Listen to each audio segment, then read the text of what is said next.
Congratulations ದಿವ್ಯಕ್ಕ.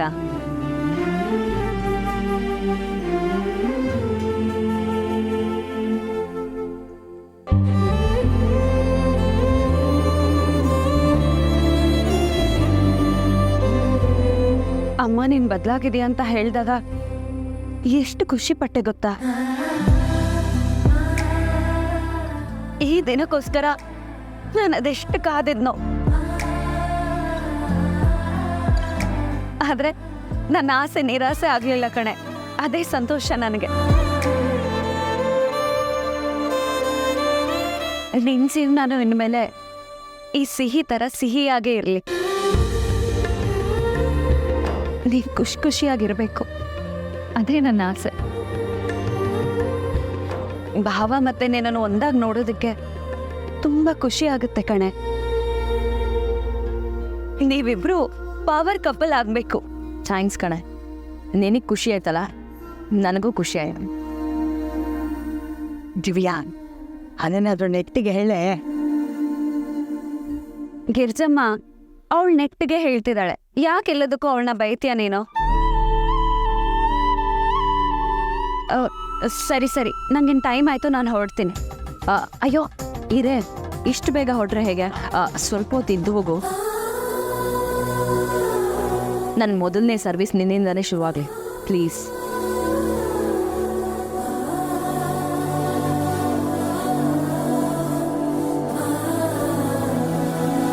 ಆಯ್ತು, ನೀನ್ ಹೇಗೆ ಹೇಳ್ತೀಯೋ ಹಾಗೆ.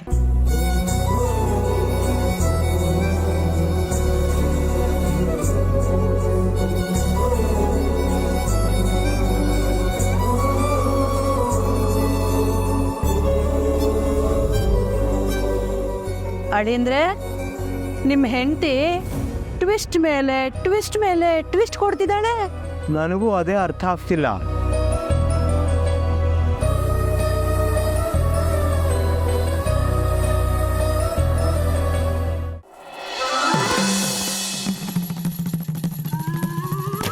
ಅಲ್ವೋ ಕಾರ್ತಿಕ್, ನಿನ್ನ ಗಂಡ ಅನ್ಸ್ಕೊಂಡಿರೋದು ಏನಕ್ಕೆ? ದಂಡಕ್ಕ? ಮಗು ಮಾಡ್ಕೊಳಕ್ಕೆ ಅವಳನ್ನ ಒಪ್ಸಕ್ಕಾಗಲ್ವಾ ನಿನಗೆ? ನೀವೇ ನಮ್ಮ ಅಪ್ಪನ ಮಾತು ಕೇಳಲ್ಲ, ಅವಳು ನನ್ನ ಮಾತು ಕೇಳ್ತಾಳ? ಏ, ನಾನು ಕೇಳೋ ಟೈಮಿಗೆ ಕೇಳ್ತಿದ್ದೆ. ಈಗ ನೀನು ನಿನ್ನ ಹೆಂಡತಿಗೆ ಹೇಳು ನಿನ್ನ ಮಾತು ಕೇಳಕ್ಕೆ. ಹ್ಞೂ ಕಾಣೋ ಕಾರ್ತಿಕ್, ನೀನು ಹೇಳಿದ್ರೆ ಅವಳಿಲ್ಲ ಅನ್ನಲ್ಲ. ಅವಳು ನನ್ನ ಮಾತು ಎಲ್ಲಿ ಕೇಳ್ತಾಳೆ ಚಿಕ್ಕಿ? ನೀವೆಲ್ಲ ಇಷ್ಟೊಂದು ಹೇಳಿದ್ರು ನಿಮ್ಮ ಮಾತು ಕೇಳಿಲ್ಲ, ಇನ್ನು ನಾನು ಹೇಳಿದ್ರೆ ನನ್ನ ಮಾತು ಕೇಳ್ತಾಳ? ಈ ವಿಷಯಕ್ಕೂ ನನಗೂ ಸಂಬಂಧ ಇಲ್ಲ, ನೀವು ಏನಾದರೂ ಮಾಡ್ಕೊಳ್ಳಿ. ನೋಡೆ ಉರ್ಮಿ, ಇವನ್ ವರ್ಷೇನಾ? ಅಲ್ಲ, ಇವನಿಗೆ ಮಗು ಮಾಡ್ಕೋಬೇಕು ಅಂತ ಆಸೆ ಇದೆ. ಇವನ ಆಸೆ ಈಡೇರಿಸ್ಕೊಳ್ಳೋಕ್ಕೆ ನಾವು ಅವಳ ಹತ್ರ ಮಾತಾಡ್ಬೇಕಂತೆ. ಆಹಾ, ನಮ್ಗೇನೆ ಬಂತು ಗ್ರಹಚಾರ. ಅಮ್ಮ, ಯಾವಾಗಲೂ ನನ್ನ ಸೊಸೆ ಅಂತ ಕುಣಿದಾಡಿಸ್ತೀರಾ? ಇವಾಗ ನೀವೇ ಒಪ್ಸಿ ನಿಮ್ಮ ಸೊಸೆನ. ನಿನಗೆ ಹೆಂಡತಿ ಅಲ್ವಾ, ನೀನು ಒಪ್ಸು. ಅವಳಿಗೆ ದೊಡ್ಡವರು ಅಂದ್ರೆ ಭಯ ಭಕ್ತಿ ಜಾಸ್ತಿ, ಸೊ ಅದಕ್ಕೆ ನೀವೇ ಒಪ್ಸಿ. ನೀನು ಅವಳಿಗಿಂತ 2 ವರ್ಷ ದೊಡ್ಡವನು ಕಣಪ್ಪ. ನೀನು ಹೇಳಿದ್ರು ಕೇಳ್ತಾಳೆ, ಒಪ್ಸು. ಅಲ್ಲ ಅಮ್ಮ, ಅದು ಅಯ್ಯೋ ರಾಮ, ಅಮ್ಮ ಮಗ ಈ ಥರ ಕಿತ್ತಾಡೋದನ್ನ ಬಿಟ್ಟು ಯಾರಾದ್ರೂ ಒಬ್ರು ಒಪ್ಸಿ. ಯಾಕೆ, ನಿನಗಾಗಲ್ವಾ? ಕರೆಕ್ಟ್ ಅಮ್ಮ. ನೀನು ಅವಳು ಒಂದೇ ಪಾರ್ಟಿ ತಾನೆ, ಇಬ್ರು ತಕ್ಕತ್ತೈ ಅಂತ ಕುಣಿತಾ ಇದ್ರಿ. ಈಗ ಒಪ್ಸು, ಹೇಳವಳಿಗೆ ಕೋಟೆ ಮನೆಗೆ ಒಬ್ಬ ವಾರಸ್ದಾರ ಬೇಕು ಅಂತ. ಎಕ್ಸಾಕ್ಟ್ಲಿ. ಅವಳನ್ನು ಒಪ್ಸೋ ಜವಾಬ್ದಾರಿ ನಿಂದು ಅಷ್ಟೇ. ಅಯ್ಯೋ ನನ್ಗಾಗಲ್ಲಪ್ಪ. ಅವಳು ಕೇಳೋ ಪ್ರಶ್ನೆಗಳಿಗೆ ನನ್ನ ಹತ್ರ ಉತ್ತರ ಇಲ್ಲ. ಅದಕ್ಕೆ ನೀನು ಮತ್ತೆ ಕಾರ್ತಿ ಸೇರೆ ಒಪ್ಸಿ. ನೋಡ್ದೇನೋ ಕಾರ್ತಿಕ್, ಸತ್ಯನ ತಲೆ ಮೇಲೆ ಹೊತ್ಕೊಂಡು ಮೆರೆಸ್ತಾ ಇದ್ಲು. ಈಗ ನನಗೇನು ಸಂಬಂಧ ಇಲ್ಲಪ್ಪ ಅಂತ ಕಳ್ಚ್ಕೋತಾ ಇದ್ದಾಳೆ. ಕರೆಕ್ಟ್ ಅಮ್ಮ. ಈ ಕೆಲಸಕ್ಕೆ ನೀವಿಬ್ರು ಸೇರ್ಕೊಂಡು ಸತ್ಯನ್ಗೆ ಅರ್ಥ ಮಾಡಿಸಿ. ಆಗಲ್ವೋ? ಆಗಲ್ಲ ಅಂದ್ರೆ ಆಗಲ್ಲ. ನೀನೇನು ಮಾಡ್ಕೋತೀಯೋ ಮಾಡ್ಕೋ, ನಾವಿಬ್ರು ನಿನ್ನ ತಂಟೆಗೆ ಬರಲ್ಲ. 9 ತಿಂಗಳಾದ್ಮೇಲೆ ನಮ್ಮ ಕೈಗೆ ಒಂದು ಮಗು ಬಂದ್ರೆ ಅಷ್ಟೇ ಸಾಕು. ಇಬ್ರು ಕರೆಕ್ಟ್ ಆಗಿದ್ದೀರಾ. ಎಷ್ಟು ಬೇಗ ಪ್ಲೇಟ್ ಚೇಂಜ್ ಮಾಡಿದ್ರಿ ನೋಡಿ. ಇದೊಳ್ಳೆ ಬೆಕ್ಕಿಗೆ ಗಂಟೆ ಕಟ್ಟೋರು ಯಾರು ಅಂದಾಗ ಆಯ್ತಲ್ಲ. ಅಮ್ಮ ಚಿಕ್ಕಿ, ನಾವೇ ಜಗಳ ಆಡ್ತಾ ಇದ್ರೆ ಇದಕ್ಕೆ ಸೊಲ್ಯೂಷನ್ ಸಿಗಲ್ಲ. ಒಂದು ಕೆಲಸ ಮಾಡೋಣ, ಎಲ್ಲರೂ ಒಟ್ಟಿಗೆ ಸತ್ಯನ ಹೇಗೆ ಒಪ್ಸೋದು ಅಂತ ಪ್ಲಾನ್ ಮಾಡೋಣ.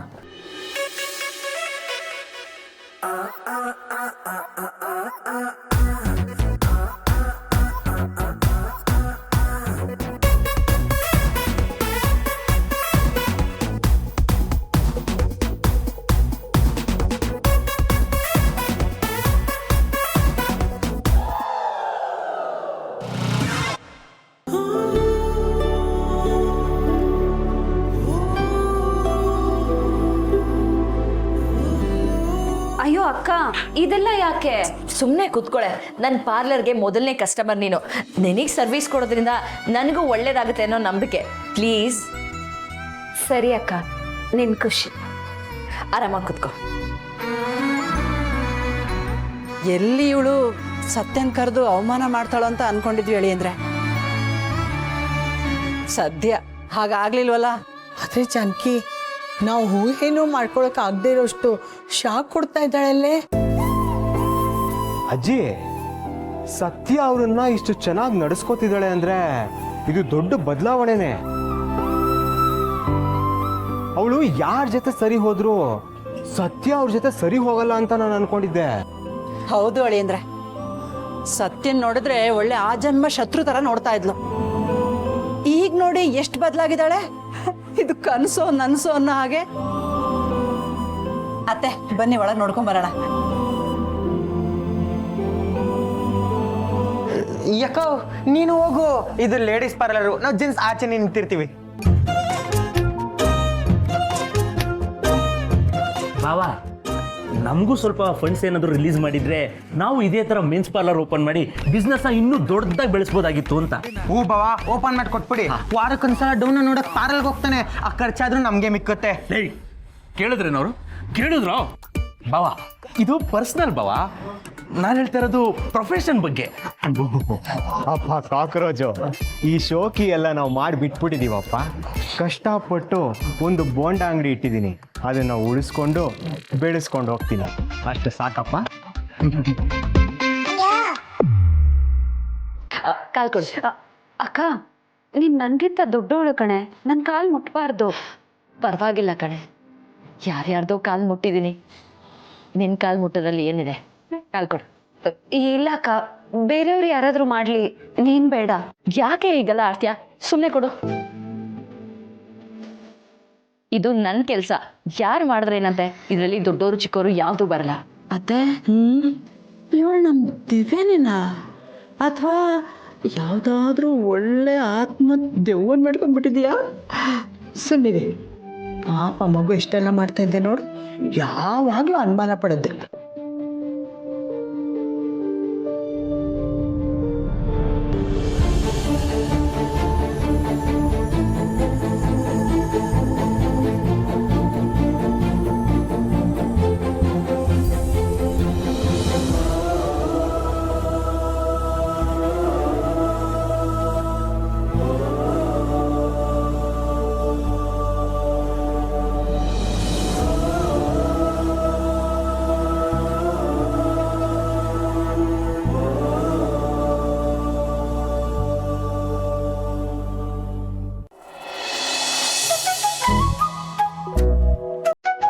ಥ್ಯಾಂಕ್ಸ್ ದಿವ್ಯಕ್ಕ, ಸರ್ವಿಸ್ ತುಂಬಾ ಚೆನ್ನಾಗಿ ಮಾಡಿದೆ. ನಿನ್ ಕಸ್ಟಮರ್ಸ್ನ ಚೆನ್ನಾಗಿ ನೋಡ್ಕೊ. ಒಳ್ಳೇದಾಗ್ಲಿ. ತಗೋ. ಏನೇ ಇದು? Service charge. ಬೇಡ ಕಣೆ, ನೀನು ನನ್ನ ತಂಗಿ, ನಿನ್ನ ಹತ್ರ ದುಡ್ಡು ಇಸ್ಕೊಳಕ್ಕಾಗತ್ತಾ?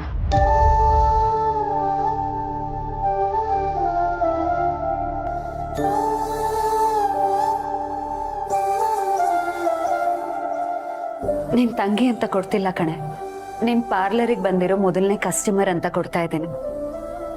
ತಗೋ. ದಿವ್ಯಾ,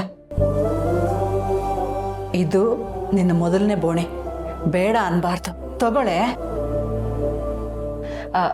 ನಾನು ಇದನ್ನ ದುಡ್ಗೋಸ್ಕರ ಮಾಡಲಿಲ್ಲ, ಆದರೆ ನಿನ್ನ ಪ್ರೀತಿಗೆ ಅವಮಾನ ಮಾಡಲ್ಲ. ಥ್ಯಾಂಕ್ ಯು ಅಕ್ಕ, ಆಲ್ ದಿ ಬೆಸ್ಟ್. ಹುಷಾರು. ಸರಿ, ಬರ್ತೀನಿ. ಹಾಂ.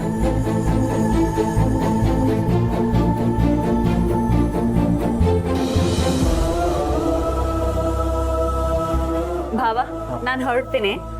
ಹೊರಟ್ರಾ? ಸರಿ, ಹುಷಾರಾಗಿ ಹೋಗ್ಬನ್ನಿ.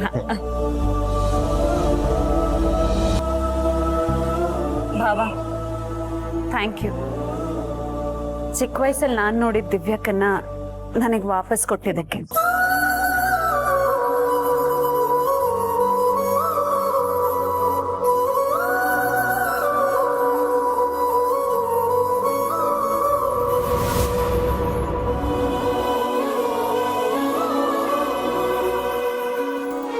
ಸರಿ.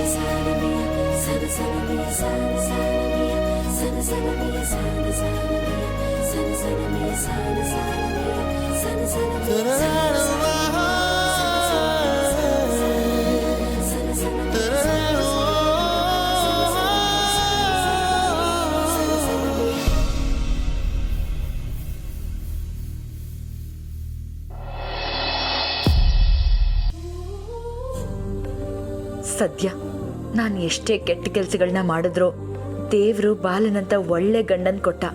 ಅವನಿಂದ ನಾನಿವತ್ತು ಬದಲಾಗಕ್ಕೆ ಸಾಧ್ಯ ಆಯ್ತು. ಅವನಿಂದ ಇವತ್ತು ನಾನು ಇಂಡಿಪೆಂಡೆಂಟ್ ಆಗಿ ಪಾರ್ಲರ್ ಓಪನ್ ಮಾಡಿದಾಯ್ತು.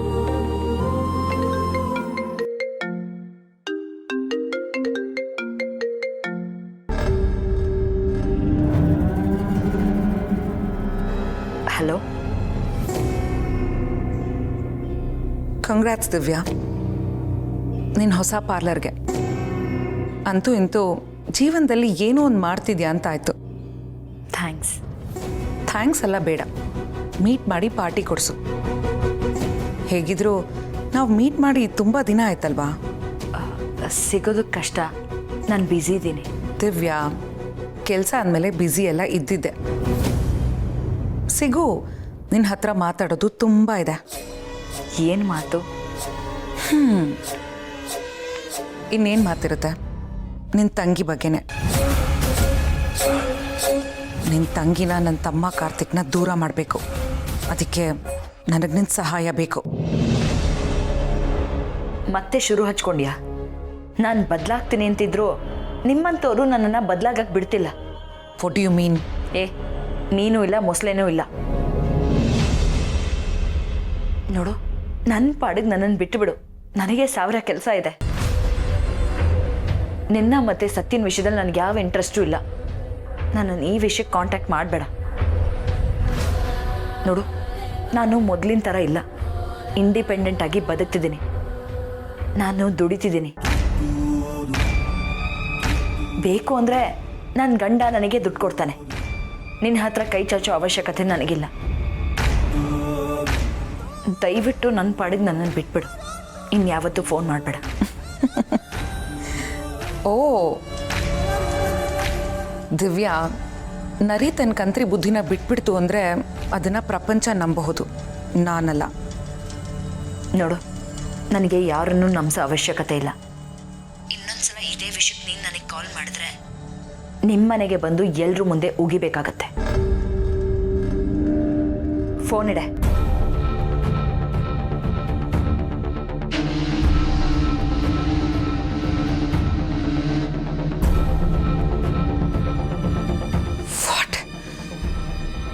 ನಿನಗೆ ನನ್ನ ಅವಶ್ಯಕತೆ ಇಲ್ವಾ? ನನಗೆ ಅವಮಾನ ಮಾಡ್ತೀಯಾ? ಮನೆಗೆ ಬಂದು ನನಗೆ ಉಗೀತ್ಯಾ? ತಪ್ಪು ಮಾಡಿಬಿಟ್ಟೆ ದಿವ್ಯಾ. ನೀ ನನ್ನನ್ನು ಕೆಣಕಿ ತುಂಬ ದೊಡ್ಡ ತಪ್ಪು ಮಾಡಿಬಿಟ್ಟೆ. ನಿನಗೆ ನನ್ನ ಅವಶ್ಯಕತೆ ಬರಬೇಕು. ನಾನು ಹೇಳಿದ ಥರ ನೀನು ಕೇಳಬೇಕು. ನನ್ನ ಕಾಲಿಗೆ ಬಿದ್ದು ಕ್ಷಮೆ ಕೇಳಬೇಕು. ಹಾಗೆ ಮಾಡ್ತೀನಿ. ಇಲ್ಲ ಅಂದರೆ ನನ್ನ ಹೆಸರು ಕೀರ್ತನಾನೇ ಅಲ್ಲ.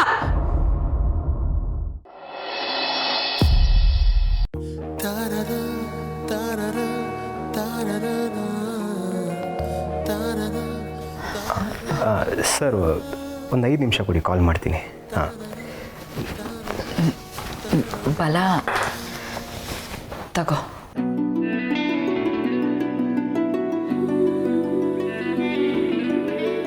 ಇದ್ಯಾಕೆ ನನಗೆ ಕೊಡ್ತಿದ್ಯಾ? ಇದು ನಿಂದಲ್ವಾ? ನಂದು ನಿಂದು ಅಂತಲ್ಲ, ಏನೂ ಇಲ್ಲ ಬಾಲ. ನಾವಿಬ್ಬರು ಒಂದೇ. ಇದು ನಿನ್ನ ಹತ್ರ ಇದ್ರೇ ಅದಕ್ಕೊಂದು ಬೆಲೆ. ಇದು ಒಳ್ಳೆ ಮನಸ್ಸಿರೋರು ಕೊಟ್ಟಿರೋದು. ಜೋಪಾನವಾಗಿ ಇಟ್ಕೊ, ಖರ್ಚು ಮಾಡಬೇಡ. ಸರಿ ಬಾಲ.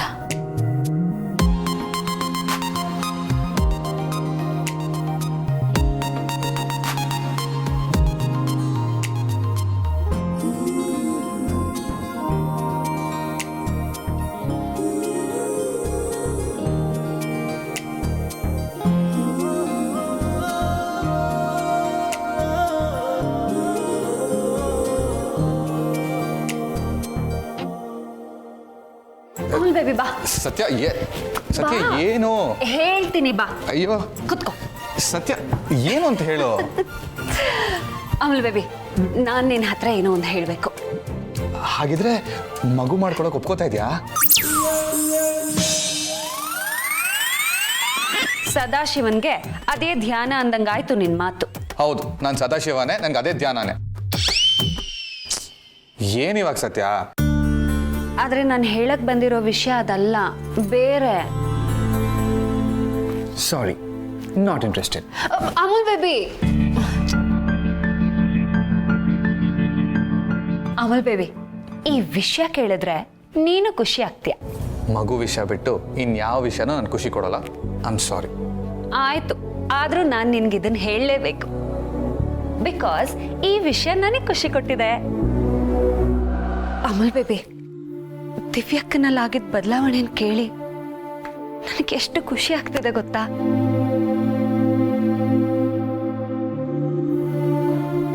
ಅಮಲ್ ಬೇಬಿ, ಅವಳು ಬದಲಾಗೋದು ಆಗಿದ್ರು ಆಗಿರ್ಬೋದೇನೋ. ಆದ್ರೆ ನೀನ್ ಯಾವಾಗ ಬದಲಾಗ್ತೀಯಾ ಅದನ್ನ ಹೇಳು. ಅಂದ್ರೆ ಹೇಗೇಗೋ ಇದ್ದಿದ್ ನಿಮ್ಮ ಅಕ್ಕ ಬದಲಾಗಿದ್ಕೆ ನೀನು ಇಷ್ಟೊಂದು ಖುಷಿ ಪಡ್ತಾ ಇರಬೇಕಾದ್ರೆ ಮಗು ವಿಷಯದಲ್ಲಿ ನೀನ್ ಬದಲಾದ್ರೆ ನಮಗೆಲ್ಲ ಎಷ್ಟು ಖುಷಿ ಆಗ್ಬೋದು ಸ್ವಲ್ಪ ಯೋಚನೆ ಮಾಡೋ. ಅಮೂಲ್ ಬೇಬಿ, ಮತ್ತೆ ಅದೇ ವಿಷಯನಾ? ಹೌದು, ಸದ್ಯಕ್ಕೆ ಇದಕ್ಕಿಂತ ಇಂಪಾರ್ಟೆಂಟ್ ವಿಷಯ ಬೇರೆ ಯಾವುದೂ ಇಲ್ಲ. ಸತ್ಯ, ಸದ್ಯಕ್ಕೆ ನೀನು ನಿರ್ಧಾರದ ಮೇಲೆ ಈ ಮನೆ ಖುಷಿ ನಿಂತಿದೆ.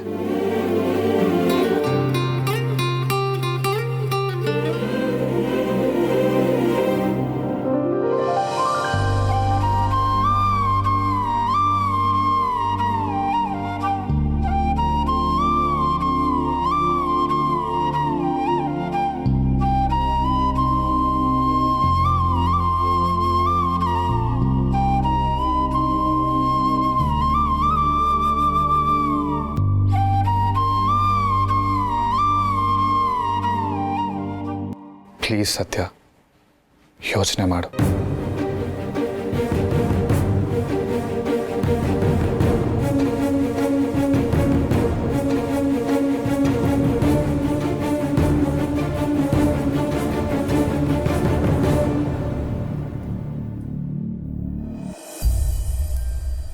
ನೋಡಿ, ಫೇಶಿಯಲ್ ಮಾಡಬೇಕಾದ್ರೆ ಹುಷಾರಾಗಿ ಮಾಡಬೇಕು.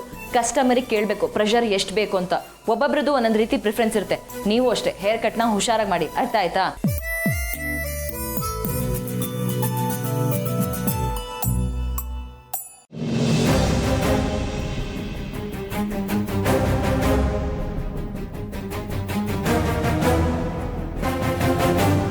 ದಿವ್ಯಾ ಅಂದ್ರೆ ಯಾರು ಇಲ್ಲಿ? ನಾನೇ ಸರ್. ಆದ್ರೆ ನೀವ್ಯಾರು? ನೀವ್ಯಾಕೆ ಒಳಗೆ ಬಂದಿದ್ದೀರಾ ಸರ್? ಗಂಡಸರಿಗೆ ಪಾರ್ಲರಲ್ಲಿ ಎಂಟ್ರಿ ಇಲ್ಲ. ಕತೆ ಹೇಳ್ತಾ ಇದ್ದೀರೇನ್ರಿ? ನಿಮ್ಮ ಪಾರ್ಲರಲ್ಲಿ ಇಲ್ಲಿಗಲ್ ಆಕ್ಟಿವಿಟೀಸ್ ನಡೀತಾ ಇದೆ ಅಂತ ನಮಗೆ ಇನ್ಫಾರ್ಮೇಶನ್ ಬಂದಿದೆ.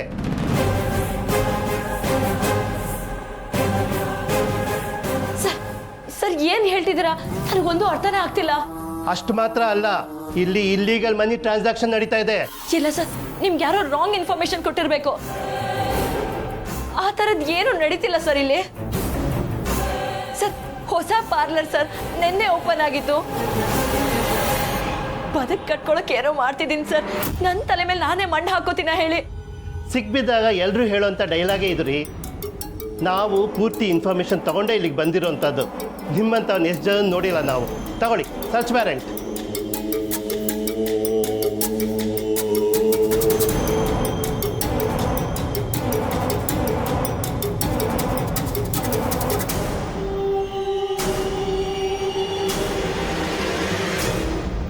ಸರ್, ಏನೋ ಮಿಸ್ಟೇಕ್ ಆಗಿರಬೇಕು ಸರ್. ನಮ್ಮ ಪಾರ್ಲರಲ್ಲಿ ಆ ರೀತಿ ಏನೂ ನಡೀತಾ ಇಲ್ಲ ಸರ್. ಇರಿ ಎಲ್ಲ ಗೊತ್ತಾಗತ್ತೆ. ಆಫೀಸರ್, ಸರ್ಚ್ ಮಾಡಿ. ಸರ್, ನಿಮ್ಗೆ ಯಾರೋ ರಾಂಗ್ ಇನ್ಫಾರ್ಮೇಶನ್ ಕೊಟ್ಟಿದ್ದಾರೆ ಸರ್. ಆ ರೀತಿ ಎಲ್ಲ ಏನೂ ಆಗಿಲ್ಲ. ದಯವಿಟ್ಟು ನನ್ನನ್ನು ನಂಬಿ ಪ್ಲೀಸ್ ಸರ್. ಇದು ರೀಸೆಂಟಾಗಿ ಓಪನ್ ಆಗಿದ್ದು.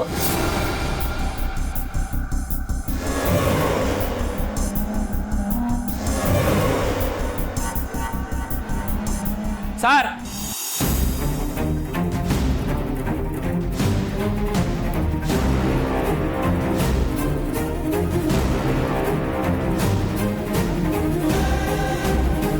ಇಲ್ಲ ಸರ್, ಇದೆಲ್ಲ ಹೇಗೆ ಬಂತು ಅಂತ ನನಗೆ ಗೊತ್ತಿಲ್ಲ ಸರ್. ನಾವು ತಂದಿಟ್ವಿನೋ ಅಲ್ವಾ? ಪಾಪ ನೀವು ತುಂಬ ಇನ್ನೋಸೆಂಟು, ನಿಮ್ಗೇನೂ ಗೊತ್ತಿಲ್ಲ ಅಲ್ವಾ? ಸರ್, ನಮ್ಮ ಅಮ್ಮನ ಮೇಲೆ ಆಣೆ ಸರ್, ಇದ್ರ ಬಗ್ಗೆ ನನಗೆ ಗೊತ್ತಿಲ್ಲ ಸರ್. ಇದರಲ್ಲಿ ಏನೋ ಮೋಸ ಇದೆ ಸರ್. ನಿಮ್ಮಂಥವ್ರ ಕತೆ ಹೇಳಕ್ಕೆ ಸರಿಯಾಗಿ ಕಲ್ತ್ಕೊಂಡಿರ್ತೀರ ಬಿಡಿ. ನಾ ಇದೆಲ್ಲ ಕೇಳಕ್ಕೆ ರೆಡಿ ಇಲ್ಲ. ರೀ ಮುಚ್ಚ್ರಿ ಇವ್ರ ಪಾರ್ಲರ್ನ. ಪ್ಲೀಸ್ ಸರ್, ದಯವಿಟ್ಟು ಈ ರೀತಿ ಹೇಳ್ಬೇಡಿ ಸರ್. ನೋಡಿಮ್ಮ, ನೀವು 10 ಕರೆದು ಮಾಡಿದ್ರೆ ನೀವು ಮಾಡಿರೋ ತಪ್ಪು ಸರಿ ಹೋಗುತ್ತೆ ಅಂತ ಮಾತ್ರ ಅನ್ಕೋಬೇಡಿ. ಬಿಡ್ರಿ ಕಾಲ್ನ. ಆಫೀಸರ್, ಇವ್ರ ಪಾರ್ಲರ್ನ ಬ್ಲಾಕ್ ಲಿಸ್ಟ್ ಮಾಡಿ ಮತ್ತೆ ಕ್ಲೋಸ್ ಮಾಡಿಸಿ. ಪ್ಲೀಸ್ ಸರ್, ದಯವಿಟ್ಟು ಆ ಕೆಲಸ ಮಾತ್ರ ಮಾಡಬೇಡಿ ಸರ್. ನಿಮ್ಮ ಕತೆ ಏನು ಹೇಳ್ಬೇಡ್ರಿ ಇವ್ರೆ. ಅಮ್ಮ ಬನ್ನಿ, ಇವ್ರು ಕರ್ಕೊಂಡು ನಡೀರಿ. ಅಯ್ಯೋ ದೇವ್ರೆ, ಇದೆಲ್ಲ ಹೇಗಾಯ್ತು, ಯಾಕಾಯ್ತು, ಎಲ್ಲ ಹಾಳಾಗೋಯ್ತು, ಏನ್ ಮಾಡ್ಲಿ?